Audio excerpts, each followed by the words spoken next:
సాతాను మనం ఎదిరించలేమా అంటే ఎదిరించాలి, ఎదిరించలేమంటే ఎదిరించలేము, ఎదిరించగలమంటే ఎదిరించగలం. అదేంటన్నా రెండు మాటలు మీరే చెప్తారంటే దీంట్లో ఒక లాజిక్ ఉంది, ఇందులో ఒక చిన్న మెలకు ఉంది. అది మీకు అర్థం కానంత కాలం మీరు ఎదిరించలేరు. అర్థమైందంటే దాన్ని ఏం చేయగలం? ఎదిరించగలం.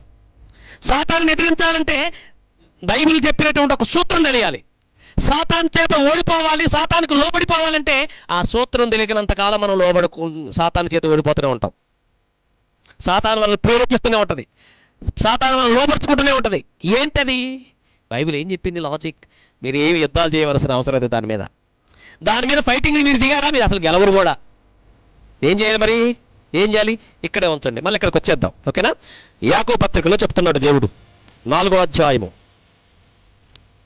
7వ వచనం. ఇది ఈ మాట మీరు అందరూ బైబిల్ ఉన్నాయి కదా, అందరూ అండర్లైన్ చేసుకోవాలి ఈ మాట. కాబట్టి మీరు సాతాన్ని ఎదిరించాలంటే ఏం చేయాలని చెప్తున్నాడు ఇక్కడ. కాబట్టి మీరు దేవునికి లోబడండి, అపవాదిని ఎదిరించండి, అప్పుడు వాడు పరార్ అంటున్నాడు దేవుడు. సైతానుతో డైరెక్ట్గా యుద్ధానికి మీరు దిగారా, మీరు పరారైపోతారు. మనం దాన్ని ఎదిరించలేము. దాన్ని ఎదిరించాలంటే ఏం చేయాలి? దేవుడికి లోబడాలి.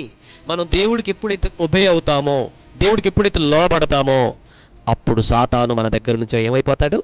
పారిపోతాడు.